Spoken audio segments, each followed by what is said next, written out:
Thank you. Thank you, Bob. Well, I want to thank Bob for his leadership in not only Iowa, but really in the nation. And I want to thank you. I'm here tonight to stand with Ted Cruz. Let me tell you how bad I want to stand with Ted Cruz. I flew through Chicago. But I thought about it. I was flying through the hometown of the current president so that I could stand with the next president.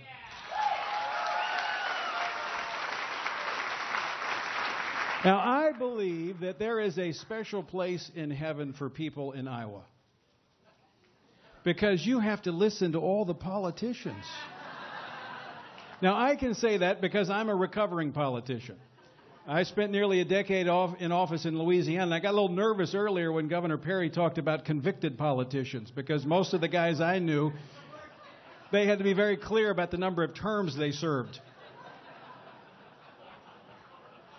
But look, I want to encourage you to take it easy on these guys. It's a tough business. I remember when I was first running for office, I was out knocking on doors, and in South Louisiana in the summertime, it gets really, really hot.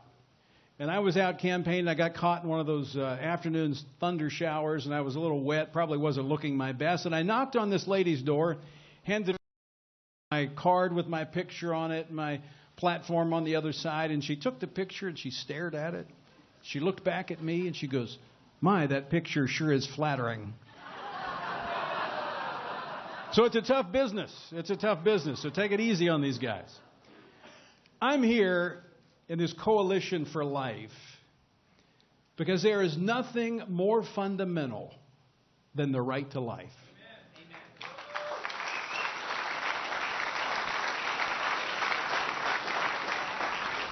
And we look at what has happened in this country.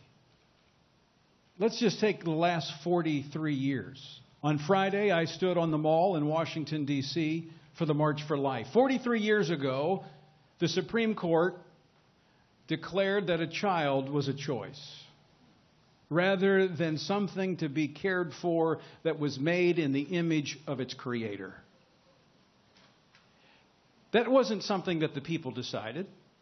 It wasn't even something that the state legislatures or the Congress decided. It was the courts. And then we go back to June the 26th of this past year when the court, 5 judges on the court, declared that they knew better than 50 million people when they imposed on the entire nation a redefinition of marriage. Now, when you look at all of the things that we care about, whether it's right or wrong, I think it's wrong that the court decides so many things, but the court is directing this country. The next president will appoint 2 or 3 Supreme Court justices. This issue is being lost on a lot of people in this election. Unfortunately, the court does decide the culture of this country, and it's wrong. It shouldn't be that way. If we had strict constitutionalists on the court, it wouldn't happen. What has happened over the years is even the Republican presidents can't discern a liberal from a conservative. Kennedy, Souter. Have you ever noticed that the Democrats, when they appoint a liberal, they never turn out to be a conservative? Well, I spent 10 years as a police officer.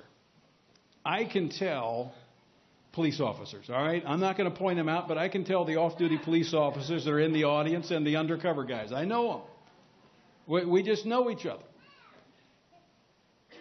Ted Cruz is a strict constitutionalist. He can pick them out. If there's one person in this election for president that I want picking the next 2 or 3 Supreme Court justices, it's Ted Cruz.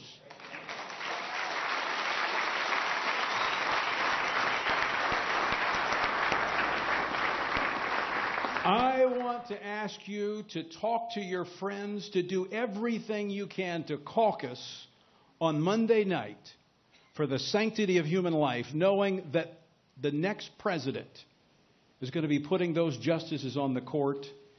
And I'm going to tell you what, I know a liberal will not be able to masquerade as a conservative in front of Ted Cruz. he will smoke them out. Believe me. Now, this has just been the warm-up act for you. You're really here to see. Come on, help me out. Who are you here to see? You're here to see not only my friend, someone that I have spent time with, broken bread with, prayed with, but you're here to see the next president of the United States of America. Please welcome Ted Cruz.